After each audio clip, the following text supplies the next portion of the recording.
أما الآن مع قصيدة بعنوان الملحمة للشاعر خالد الجريسي الجهني.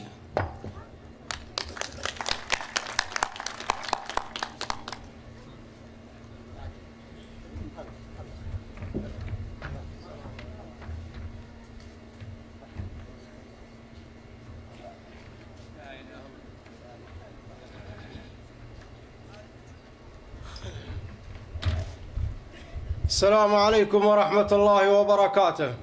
والله أنها ليلة من ليالي العيد اللي لمت شيوخ وأعيان قبيلة جهينة والشيوخ وأعيان القبائل الأخرى، فحياهم الله عند معازيبهم.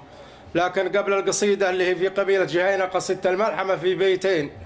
يقول: أنا أحزامي من جهينة كثيرين، وحي الله جهينة ومنهم محزمة، لصار ربعي من هل العلم اليقين، والله لسوي بالقصايد ملحمة.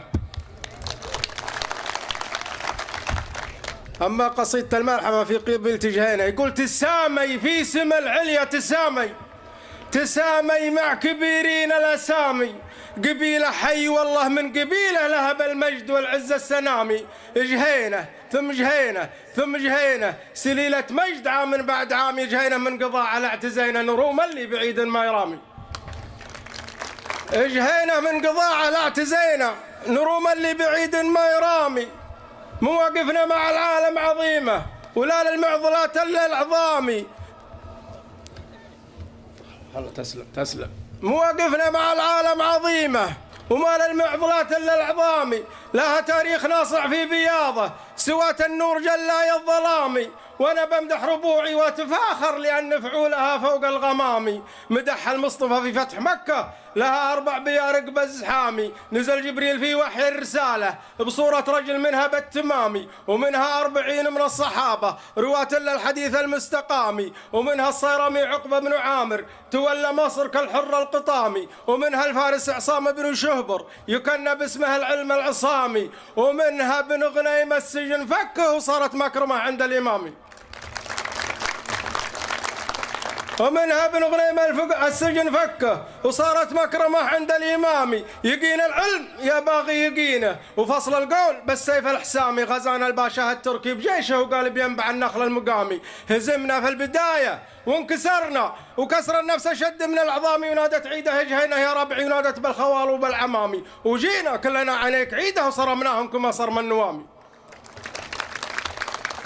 وجينا كلنا عينيك عيده وصرمناهم كما صرم النوامي، شبع من فعلنا 7 الضواري، ويشبع طير بعد الجو حامي، جهينا بالوغى مثل الاسود ميزت الحلال من الحرامي، حماة الدار وقت الجاهلية، حماة الدين يوم الرمي حامي، منازلها من القلزم اليثرب عطاهم صكها سيد الأنامي، وفيها العيص مسكان الصحابة سراقة وابن بصير الهمامي، ولكن معلم الدار الحقيقي رجال الجود مقريت الطعامي.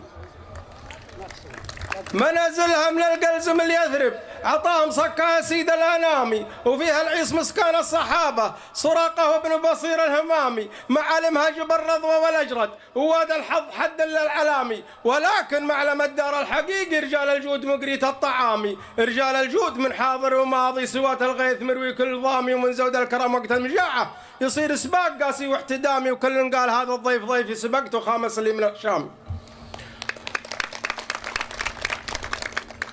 طناخت راس رجال كرامي، وهذه عادة عيال الحمايل، طناخت راس رجال كرامي بدون قصور في باقي القبايل، لها مني تحية واحترامي. 3 عام سكان الجزيرة شهادة حق وابصم بالبهامي، لكن اليوم عهد اخوان نوره سكن المملكة قبلها، وشامي معزي من بناها واحتماها بحد السيف، ما هو بالكلام عسى الله يرحمه رحمه وسيعه، بشرع الله حكمها والنظام وتمت حسب علمي واختتمها على محمد صلاتي والسلام.